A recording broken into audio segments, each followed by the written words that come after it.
ఇక హోంమంత్రి గారు ఉన్నారు. ఎప్పుడు ప్రెస్ మీట్ పెట్టి ఎవరి మీద దుమ్మెత్తిపోద్దామా, ఎవరిని మాట్లాడదామా అనుకుంటున్నారే తప్ప, వీళ్ళు వచ్చిన తర్వాత ఈ రాష్ట్రంలో లా అండ్ ఆర్డర్ ఎలా దిగజారిపోయింది, మహిళల మీద ఎలా అఘాయిత్యాలు అవుతున్నాయి, ఏ విధంగా మనుషులు చనిపోతున్నారు తోపులాట్లో పోలీసుల నిర్లక్ష్యం వల్ల, వీళ్ళకి కంట్రోల్ లేదనేది స్పష్టంగా అర్థమవుతుంది. సో ఇలాంటి వాళ్ళని హోంమంత్రిగా పెడితే ఇంకెంతమంది ప్రాణాలు తీస్తారో ఒకసారి మీరే ఆలోచించి యాక్షన్ తీసుకుంటే మంచిదని కూడా కోరుకుంటున్నాను. అండ్ మనకొక సనాతన యోధుడు తిరుపతిలో ఆయన డిక్లేర్ చేసుకున్నాడు, నేను సనాతన యోధుణ్ణి, హిందువుల పక్కన నిలబడుతున్నా, హిందువులకు ఏదైనా జరిగితే నేను ఊరుకోను అన్నావు. అదే తిరుపతిలో ఈరోజు 6 మందిని మీ కూటమి ప్రభుత్వం చంపేసింది. దీనికి మీరు ఏం ప్రాయశ్చిత్తం చేస్తారు? చంద్రబాబు నాయుడుతో రాజీనామా చేయిస్తారా? మీరు బాధ్యత తీసుకొని రాజీనామా చేస్తారా? లేదా టీటీడీ చైర్మన్తో రాజీనామా చేయిస్తారా? హోంమంత్రితో రాజీనామా చేయిస్తారా? లేదా అందరూ కలిసి కట్టగట్టుకొని రాజీనామా చేస్తారా?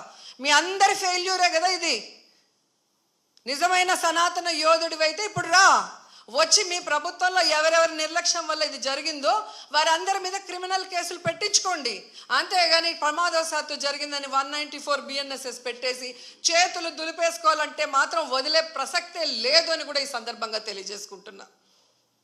అండ్ చంద్రబాబు నాయుడు ఆయన లెగ్గు మహత్యం ఏంటో కానీ ఆయన ఎప్పుడు అధికారంలోకి వస్తే అప్పుడు ఈ రాష్ట్రంలో మనం ఎన్నో చావులు చూడాల్సి వస్తుంది.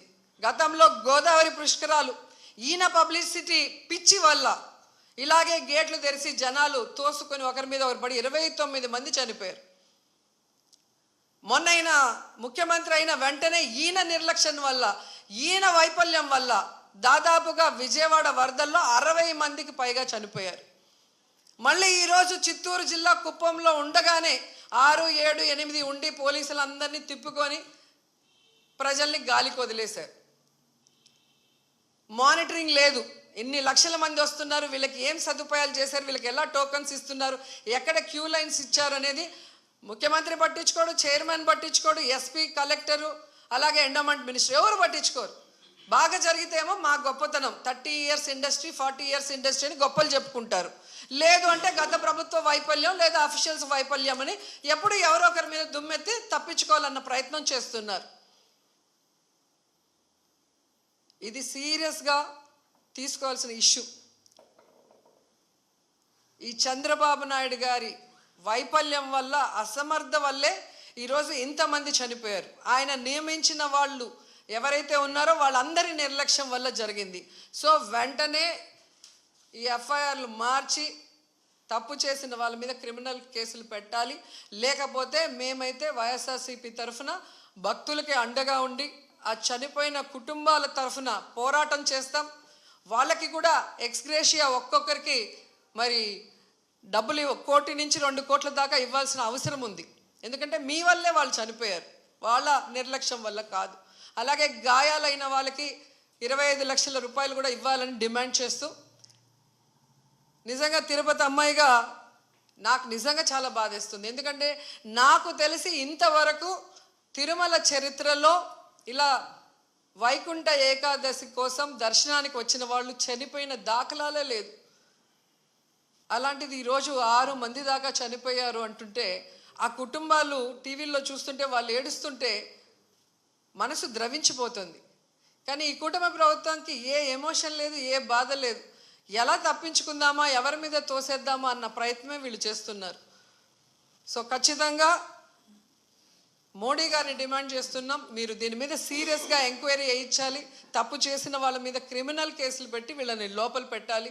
అలాగే హైందవ శంకరావం చేసిన ఈ మఠాధిపతులందరికీ చేతులెత్తి నమస్కరిస్తున్నా, ఇప్పుడు బయటికి రండి. బయటకు వచ్చి ఈ హైందవ ధర్మాన్ని నమ్ముకున్న భక్తుల్ని కాపాడుకోవాల్సిన బాధ్యత మన మీద ఉంది.